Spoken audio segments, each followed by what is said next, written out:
So yun guys, it's February 18th. May schedule kami na team training ngayon. Yung mga magpe-prep for KG Classic. So, pinapunta ko sila ngayon para din maturuan ko sila ng yung posings nila, yung condition nila, makita ko din in person. Tapos mas ma-assess ko yung kung nasaan na sila ngayong prep. Although, kakasimula pa lang naman namin, siguro 30 weeks, so 5 weeks in pa lang kami ng prep ngayon. So basically, kaya ko sila pinatawag ngayon kasi gusto ko mag-gauge nila itong prep na to na yung kumbaga yung starting nila as a athlete. Kasi itong mga hawak ko ngayon, puro sila novice. Ayun, wag niyo masyado expect na medyo hiyang na yung katawan nila ngayon or hinog na kasi puro novice pa sila. So, basically, itong vlog na to, gusto ko din mapakita dito, lalo na din mismo na growing din talaga yung bodybuilding industry dito sa Pilipinas. Ma-encourage ko din yung mga gusto maging bodybuilding athlete or men's physique athlete. Ayan, iba-iba kasing age bracket sila dito. Diyan si Charles, which is the 16-year-old.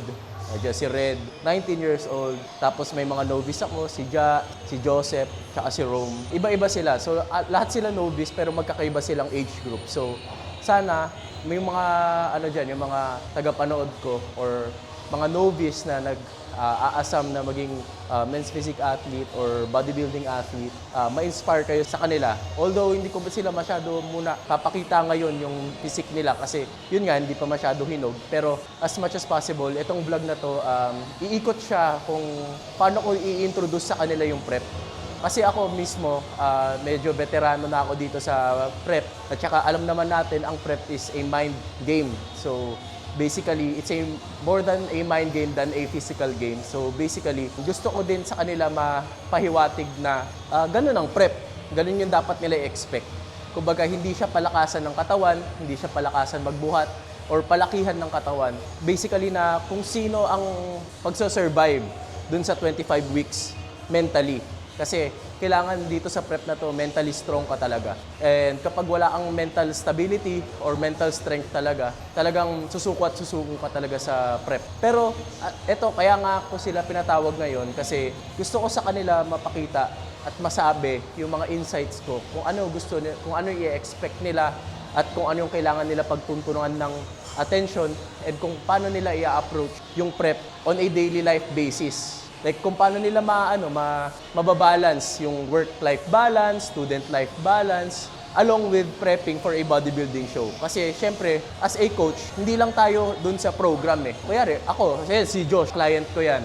So alam niya kung paano yung nagiging protocol namin. So ayoko lang din sa prep clients ko or sa lahat ng clients ko na maging coach lang ako every Saturday and Sunday.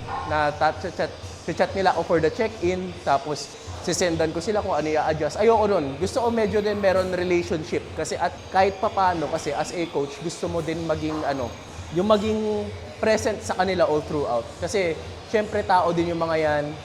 Meron din yan mga emotions. Kagaya ko din, meron din. So ako din. So kung anong hinahanap na mental support talaga ng isang athlete or isang tao, kailangan mo din ibigay as a coach kasi hindi lang dahil sa binayaran ka nila, kasi dahil pinili mo na yung work na to. So kailangan mo i-embrace yung passion of being a coach, being a friend, being a mentor, and of course, being someone who doesn't just look for the financial na kikitain. Talagang, lagi ko sa kanila sinasabi na hindi ko purpose kumita dito sa coaching ko. Hindi nila ako kaya sundin on the dot. Wag na lang tayo mag-prep. Mag-lifestyle na lang tayo. Kasi hindi naman sa gusto ko lang kumita sa coaching. Kasi syempre magkaibang lifestyle tsaka coaching rates. So hindi sa pinipilit ko sila mag-prep dahil gusto ko kumita. Gusto ko din na pag nag-prep sila, talagang all out sila.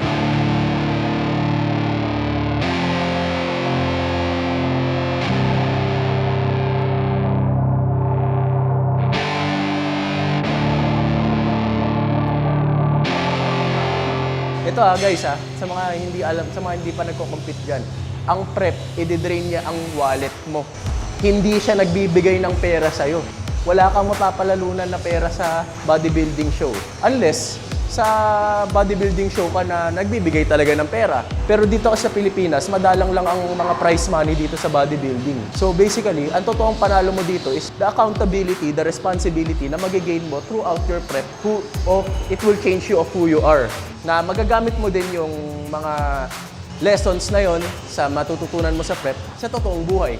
Na if ever hindi ka naman na maging bodybuilder or trinay mo lang to for experience, magagamit mo pa rin yun. Kumbaga, yun yung totoong binayaran mo. Kahit hindi dahil sa fame, hindi dahil sa financial stability. Kumbaga, ako kasi, nagamit ko yung, gaya sabi ko nung last vlog, di ba, John? Oo, yung nalipat ko yung mentality ko from bodybuilding to nursing. So, nagamit ko yung pagiging bodybuilder ko in a very nice way. So, looking full circle, registered nurse na ako, hindi dahil sa katalinuhan ko. Kung hindi, dahil sa natutunan ko sa bodybuilding career ko.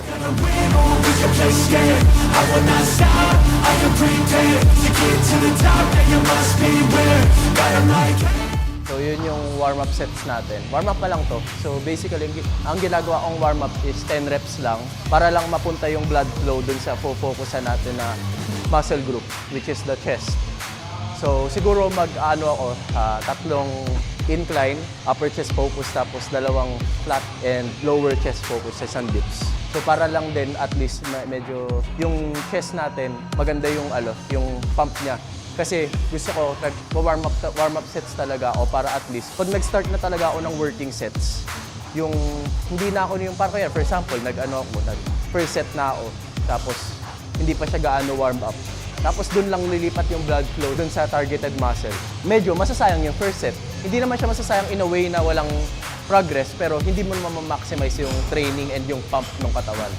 Kasi dun ka palang magsa-start mag-put ng blood sa targeted muscle during the first set kasi hindi ka nag-warm up set. So ito, 10 reps, low intensity lang, feel the muscle lang, and feel what's right.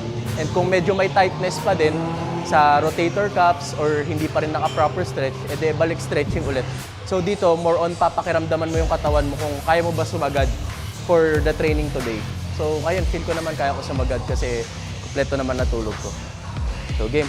Tapos pwede nyo din i-warm up yung yung mga supporting muscles kagaya ng rear delt for stability, tsaka tricep. Onti lang naman kasi yung mga gagamitin na muscle, like for example ito, accessory muscle siya ng chest para hindi mabigla yung tricep mo.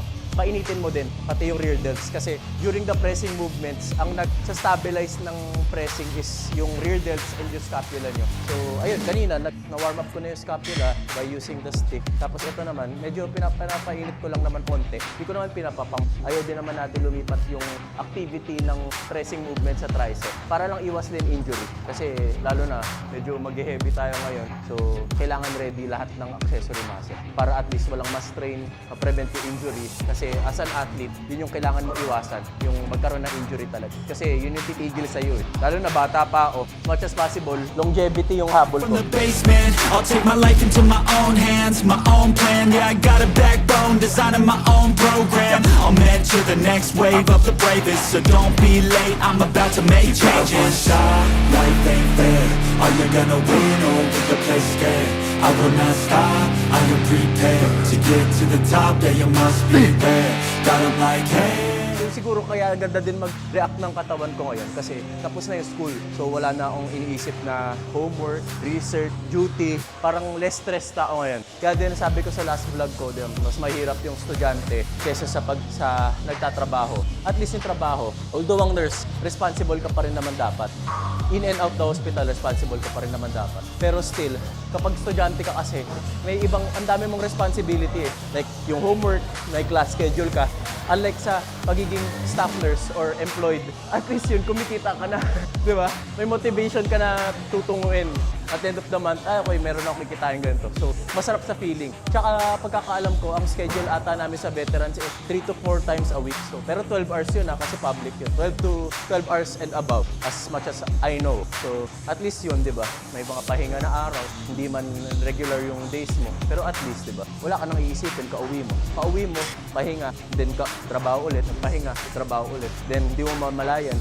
Sweldo ka na. Like, yung student ka, dire-diretso lang grind hanggang mag-sem break na wala ka naman kinikita. Hingi ka lang ng hindi sa magulang mo. Yun yung pinaka-rewarding na feeling na feel ko ngayon as a registered nurse or graduate na ng school.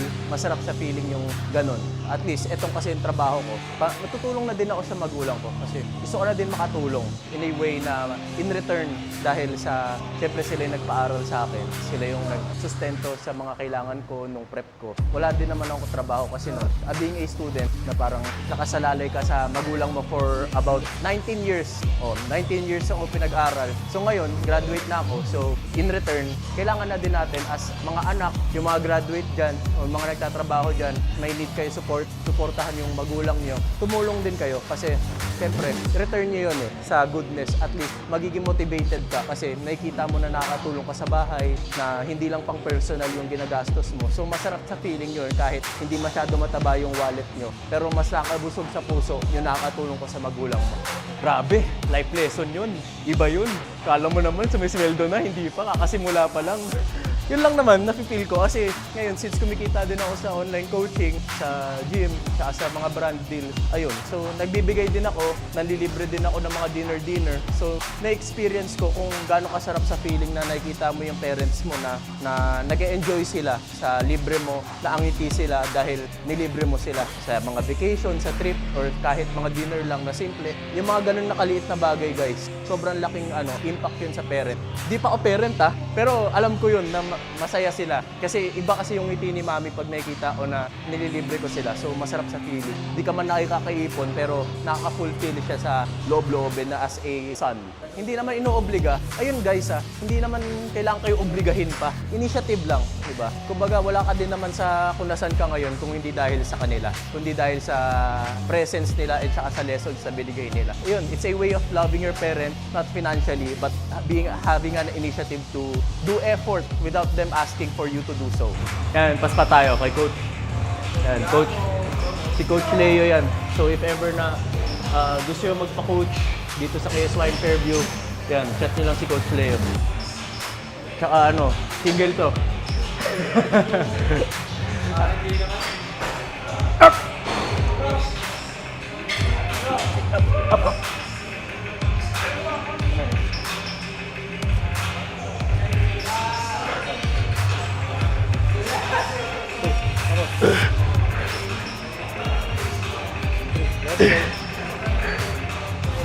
Do it yourself, I made it.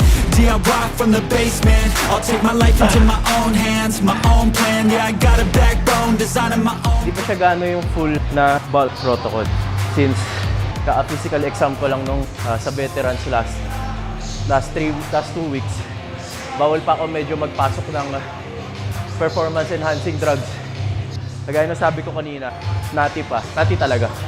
Hindi ako nati nung off-season Yung mga nasa 8 weeks na ako off para lang sa clearance ko sa veterans kasi sobrang arte ng government. Pag chinek yung dugo nyo, medyo elevated yung hematocrit dahil sa testosterone. Hindi ka tatanggapin nila So, ngayon, nasa point ako ng prep ko na recovery phase. Hindi ko pa sinasagad yung katawan ko ngayon. Kaya, so Monday, yun na yung clearance ko. Tapos, talagang March 1 talaga ako magsa-start talaga. Pero so far, okay naman yung nag-gain natin. Sa 90 kilos ako ngayon. So, mabigat, malaki. Medyo malaki compared no last year ko. Kaya ko lang naman nasasabi malaki. Kasi, malayo na yung narating ko. Simula nung mga last prep ko. Kung compare mo ko sa mga off-season ko this year, going to my prep nung 2024, off-season, going to prep, ang layo. Strength, physique, shape, malayo. Exciting siya na malaman kung ano yung magiging final product ko sa 2026 prep ko. Hindi pa ako medyo proud and never ako naging proud and kampante sa condition ko. Pero as much as possible, we would want to be improved. Kahit 0.001 yan, mag-i-improve. Improvement is improvement. And at the end of the day, hanggat di ka bumabalik doon or di ka nagdi-decrease ng level mo, panalo ka lagi kasi improvement is improvement, gaano man kaliit yun. So, as much as possible, I'm improving and still proving.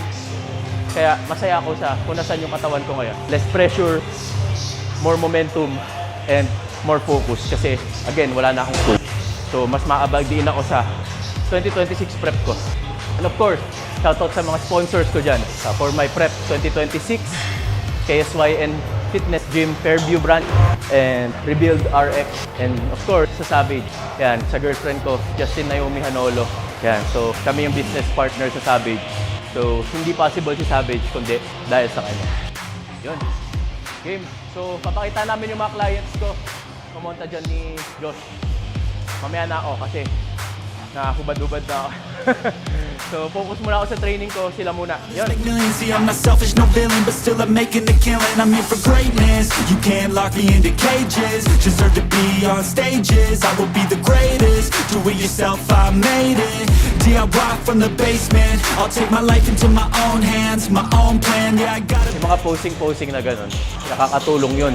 Kasi sa stage, talagang walang pahinga doon. So, yung mga, pag masanay ka mag-pose, masanay ka mag-hold nung breath mo. So, mas magiging basic sa'yo yung posing. So, ako, kapag prep ako, ang ginagawa ko talaga, more on bodybuilding poses. Kapag intra-workout, rather than men's physique poses. Kasi, with that, doon ko mas mafe-feel yung mga muscle group na kailangan kong pigain during a men's physique pose. Like for example, ang weak point ko is chest. So para mas matuto ako mag-mind-muscle connection during my workout, talagang bodybuilding poses ang ginagawa ko. Rather than the front pose, ang ginagawa ko is most muscular, side chest, hands on the hip. Kasi dun ko mafe-feel and dun ko mas ma-maximize yung contraction ng muscle na gusto ko maramdaman during a workout. Kasi like for example, mag men's physique pose ako. Yan. More on holding lang kasi, no flexing sa men's physique. Parang nonsense siya na mag men's physique ka during a intra workout. Pero syempre, pwede okay lang din naman mag men's physique para lang makita mo yung shape ng katawan mo na habang pump. Pero mas beneficial kung in terms of benefits, yung habol mo, blood flow talaga. Bodybuilding poses. Yan, side chest. For example, ito. So, ganyan ako. Kasi ito yung gusto ko maramdaman. Tapos lipat ulit. 10 seconds ulit. Yan, 10. Tapos 10 seconds. Tapos 5 seconds. Yun, putok na yan. Tapos proceed ka ulit sa last set. Tip number 2 yun. Tapos, siyempre, fly ka. Yan. Tapos magbablog ka. Here. 1, 2, 3. 1, 2, 3. 1, To get to the top, yeah, you must be rare. You got one shot, life ain't fair. Are you gonna Pag heavier weight, i-control nyo lang yung negative, time under tension. Lalo na pag ito, selectorize siya. So, para mas ma-maximize yung heavier weight, kahit low reps ka lang o mga 6 reps lang nagawa ko, pero control na control, na-maximize ko pa rin yung set. Tapos diretso ko ito ng drop. Oo, drop. Drop to.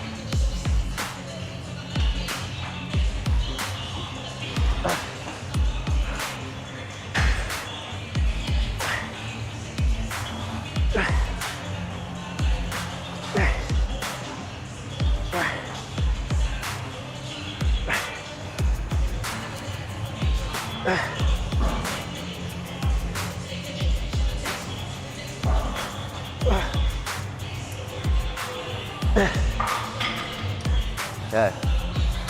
Talagang minaximize ko yung training ko dun. Since second workout, fly workout.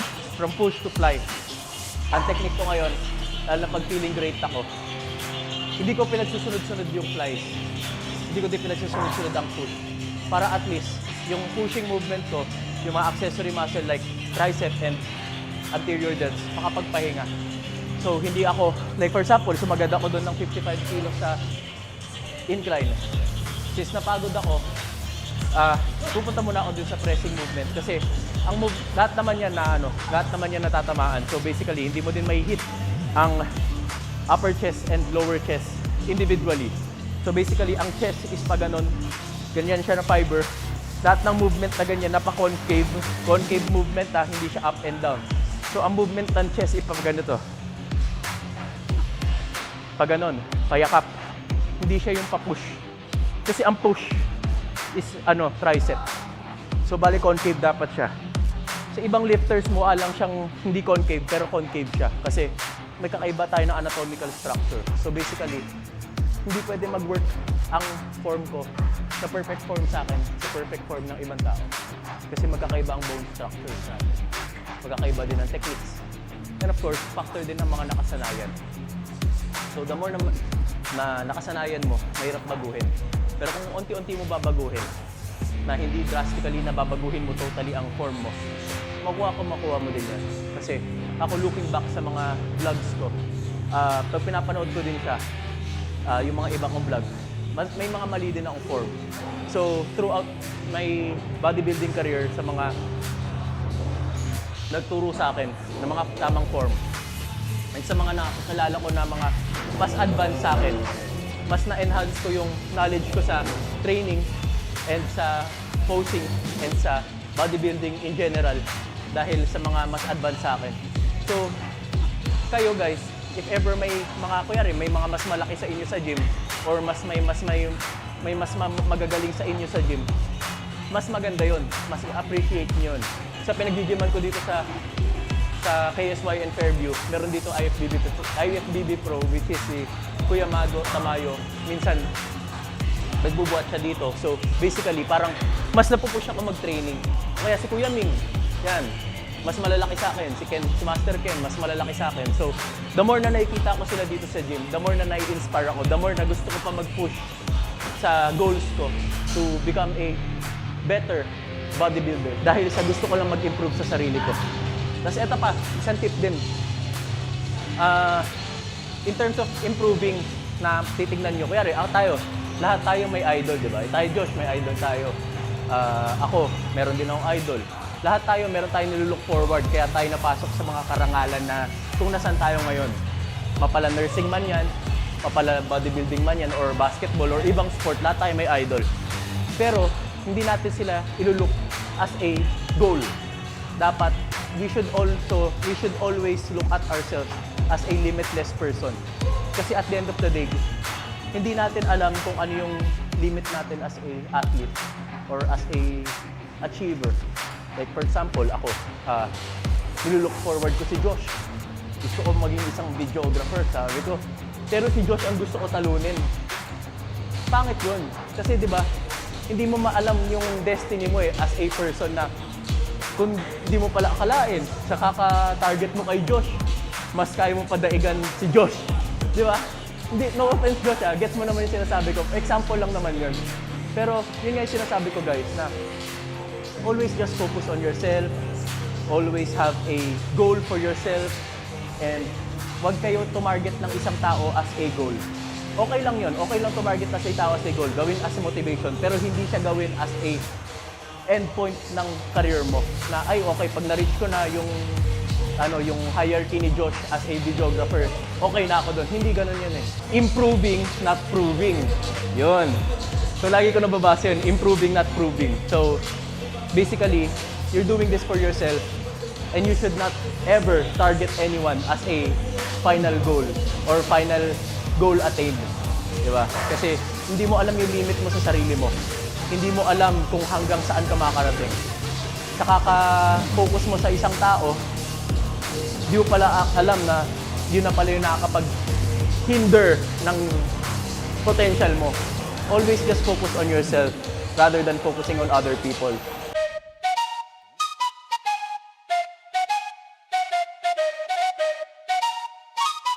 Let's go.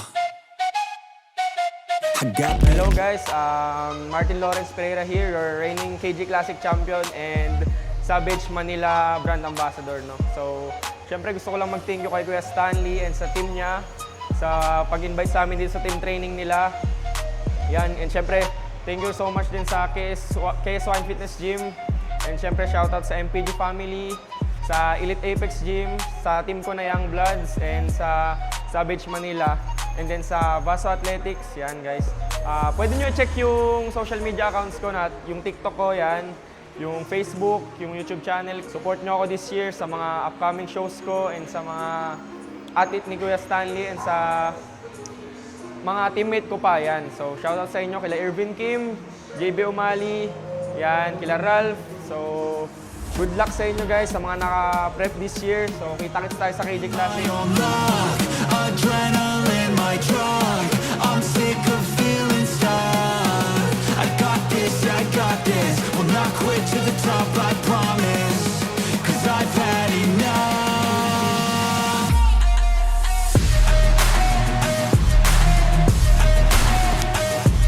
So yun guys, tapos na kami mag-training. So ako, tapos na ako mag-chest. Si Josh, tapos ka ba Josh mag-back? Ayan. So anyways, kagaya nga nasabi ko kanina, nandito yung team ko KG Classic 2026 for the last dance, yung pinaka-last na KG Classic.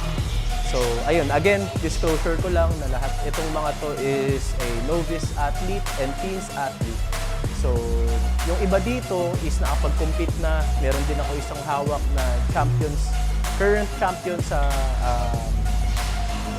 dito sa teens division ng KG Classic. So, dito naman, mostly halos lahat silang anim is baguhan, mga bata.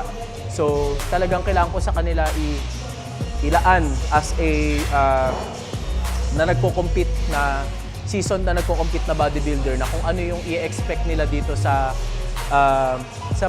along their prep. So para din tulungan ko din sila mentally, physically, and emotionally. Kasi gusto ko nga, kagaya ng sabi ko kanina, gusto ko maging present sa kanila as a coach na hindi lang dahil sa gusto ko pagandahin yung physique nila for my financial and for my marketing. Pero gusto ko din ma-build up yung relationship nila. So ngayon, isa-isahin ko sila sa montage nila. Siguro onti lang kasi kaka-start pa lang ng prep nila. So onting introduction sa kanila, tapos onting montage sa posing. Yun. So makikita nyo dito, turuan ko sila sa posing, sa angles, and sa tawag dito sa comparison. Para at least pagdating nila sa stage sa KG Classic, ready sila and confident sila. So yun, posing na sila. And panoorin na, sana mag-enjoy kayo. I got this, will not quit to the top, I promise. 'Cause I've had enough.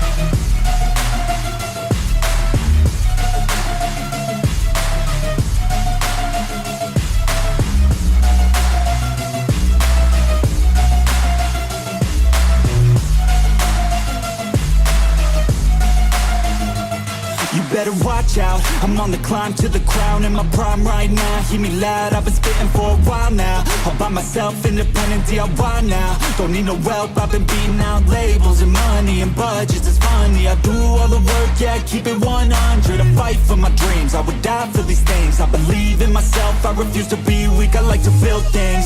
Empires out of buildings, I wanna leave a legacy of helping others finally feel things. Of motivating and killing, depression, exhaustion, we need some healing. I work through the pain, I like seeing gains. I keep my head down, buried, walk through the flames. Yeah, I do this every day, even when I feel drained. A true man pushes through, you don't hear complaints.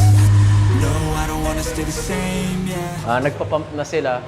So, ngayon magko-comparison na sila. So, this is the time that I will correct their posing if ever meron. Para ma-correct din nila and ma-perfect din nila. Hindi ko naman sinasabi na gusto ko ma-perfect, pero as much as possible, I want them to be improved every month yung posing. Kasi itong team training namin na to, talagang gagawin na namin to traditionally, monthly, hanggang KG Classic. So, game. Ang laki na space dito. Ito rin, usok ka. Nice. Yan. Okay, usok. Huwag ka sumunod, Rom. Huwag ka sumunod. Yan. Pag ganun na lang kayo, pag ganun.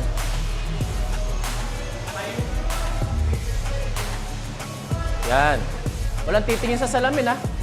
Sa akin titingin yung eye contact. Ako yung head judge. Yung chan nyo, ha? Bumibigay, ha? Kailangan yung serratus nyo dapat lagi ito naka-contract. Back pose, Sir Rom. Ganyan. Taas to, sir. Pantay, pantay. Pantay niyo yung arms. Hayaan niyo siya, bungguin mo lang, sir. Basta maano mo lang. Yan, ganyan lang. Pag mayroon kayong nakakasanggi na athlete, okay lang kausapin niyo siya.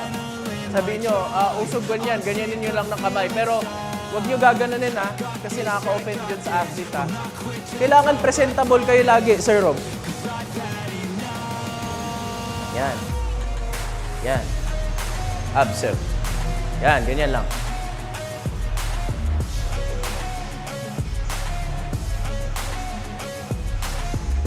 Red and Martin switch. Sino ba? Sino ba to? Ito. I go. Charles and Rome switch. Switch. Yan. Serum. Yan. Yan. Sip, ganun lang. Huwag mo gagayahin, huwag mo sila gagayahin. Isang tip dyan guys, kapag mas maganda kayo, yung katabi, sige, hold nyo lang. Yung katabi nyo, mas maganda sa ganun, tapos ginaya nyo ng ganun, tapos hindi nyo naman siya main pose. Kayo lugi dun. Hindi ibig sabihin na gumanyan siya, gaganon din kayo, hindi ganun. Kung ano pose nyo, yun yung gawin nyo. Liad nyo yung lower back nyo. Tapos yung pressure, nasa ano siya, nasa toe. Nasa toe yung pressure. Toe, ito, yung daliri sa paa. Nandun yung pressure pero hindi kayo nakatip-toe. Para magko-contract yung erectors nyo. Magko-contract to. Yan. Para lumabas din yung lower lats. Zero. Yan, ganyan ha. Tapos, isa pang tip. Pag di nyo na-feel na nabibigay na yung abs nyo, ang reset nyo ganito. Dibugan yung through the mouth. First slip. Tapos hold. Kailangan yung chan nyo hindi nakikita huminga sa stage. Kailangan pagka ganun, na-contract na to, hold nyo na lang, bitaw. Dapat na-contract na yung abs once na nirelease nyo na. Hindi yung kapag ganyan, doon siya naka-bloat. Pag nakita ng judges yun, tapos yung katabi nyo, parang hindi humihinga. Takot. Yan.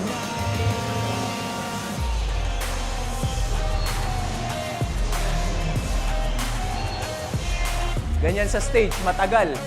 Talagang kailangan na natin practicein kung ano yung mas malalang mararamdaman natin sa stage. Kasi sa stage, gutom ka, wala kang tubig, pagod ka dahil nag-pump ka, puyat ka dahil nag-carb up ka ng madaling araw. Kaya as much as possible, gusto ko na pa-experience sa inyo kung ano yung mararamdaman nyo, yung pinaka-worst na mararamdaman nyo habang practice para at least pagdating nyo sa KG Classic, basic na lang sa inyo. Nakakapagod, di ba? Parang mas mahirap pa yun actually kasi yung prep na to, medyo mahaba siya. Ilang weeks na lang, Martin?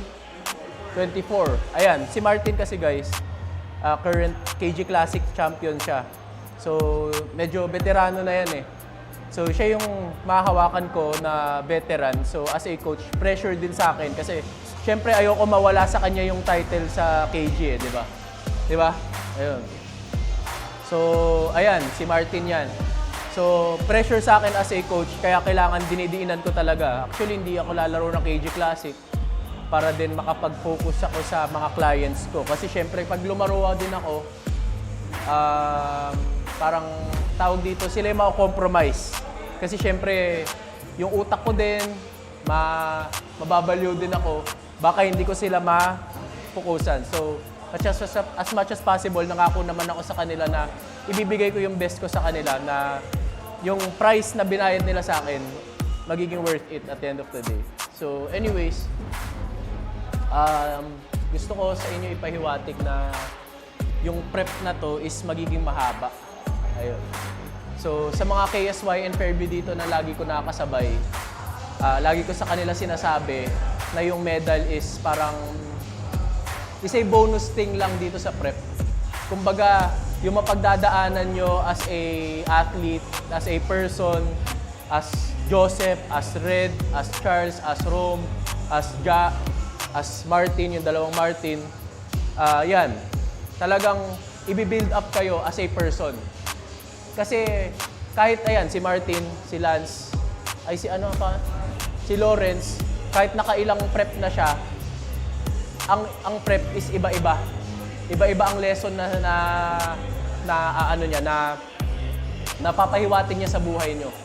So basically, ang sinasabi ko sa inyo dito is, ang pinaka-win na makukuha niyo dito is getting to know yourself more, in depth. Kumbaga, yung prep na to is parang, ito yung time na para makikilala niyo yung sarili niyo, yung totoong sarili niyo, na sagad yung sarili niyo na sino ba talaga si Red, sino ba talaga si Joseph. Kapag ganito na yung situation, kapag under pressured ka na, kapag feeling mo na nasa edge ka na ng cliff, na hindi mo alam yung feeling na, yung ganon, kasi hindi mo pa nararamdaman talaga magtotoong mag-diet talaga. So, gusto ko ipahiwatig sa inyo na gusto ko sa kayo sumagad dito sa prep na to kasi ang totoo mapapanalo nyo dito is yung improvement sa sarili nyo, which is yung malilipat nyo yun. Yung mga lessons na yun, malilipat nyo yun sa pang-araw-araw na gawain nyo. Kayo, si Sir Joseph, si Ja, as a working people, as an employed people, magagamit mo yung matututunan mo sa prep, na malilipat mo yung disiplina mo sa trabaho from prep kapag natapos mo tong prep na to.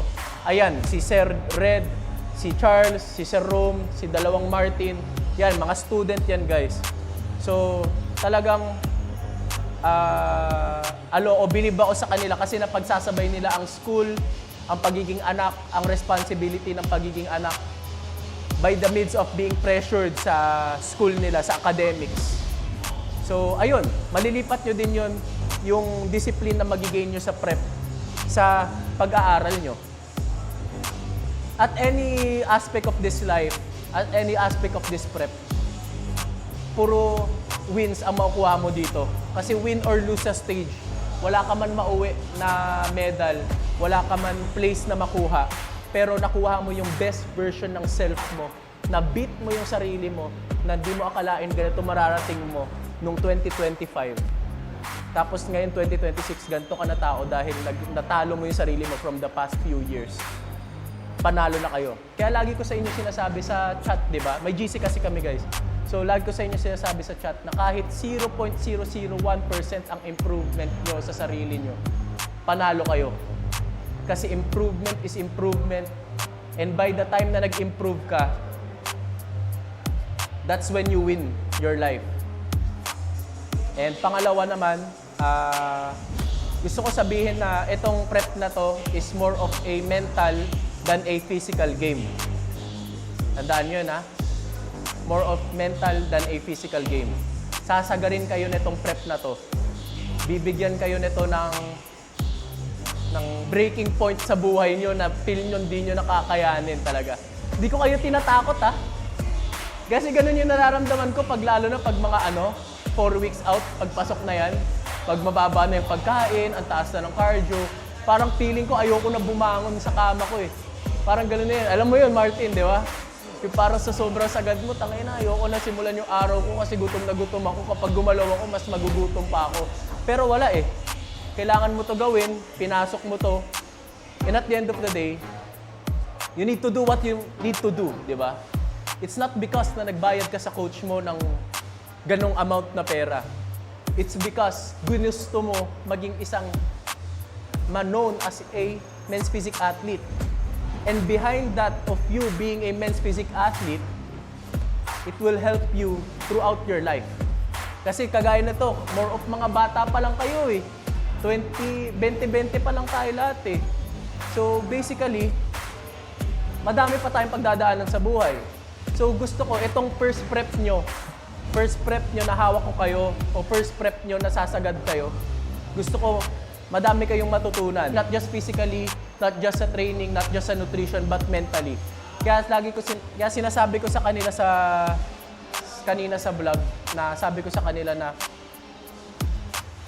ayoko lang maging isang coach. Ayoko lang maging isang coach na every Saturday, Sunday lang tayo nag-uusap. Gusto ko yung may relationship tayo. Kasi in that way, dun ko kayo mapupush emotionally, physically, spiritually, or whatsoever kung anong pwede ko matulong sa inyo. Kasi in that way, dun ko malalabas yung the champion in you. Not the champion for the KG Classic, not the champion sa kung anong show, but yung champion na sa sarili nyo na nag-improve kayo, na mapasasabi nyo sa akin na, thank you coach, madami ako natutunan sa inyo.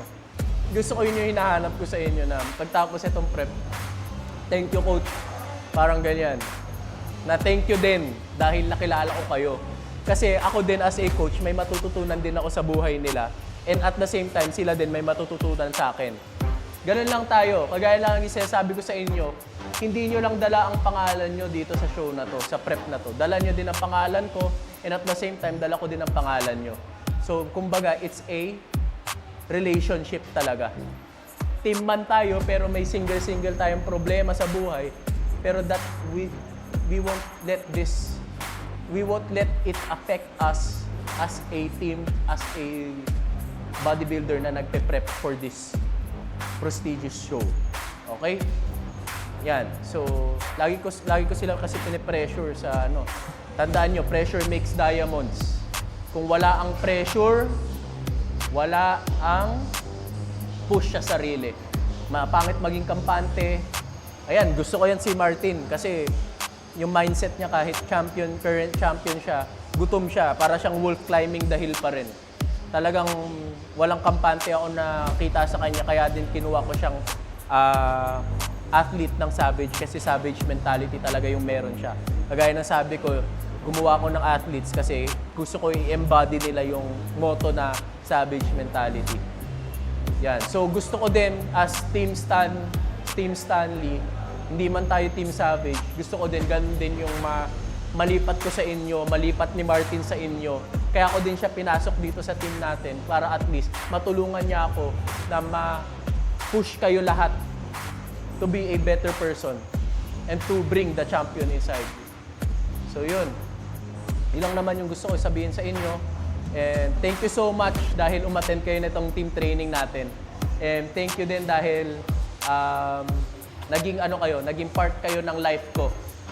Kasi itong 2026 will be a big year for me kasi madami din ako matututunan sa prep nyo. And at the same time, madami din kayo matututunan sa akin kasi hindi din naman ako madamot sa kung ano ang mga life lessons na alam ko. Lalo na sa mas nakakabata sa akin dito. And syempre, sa mga mas nakakatanda sa akin dito, nilulook forward ko din kayo kasi mas madami kayong experience in terms of life. Yan. So thank you guys. Yan.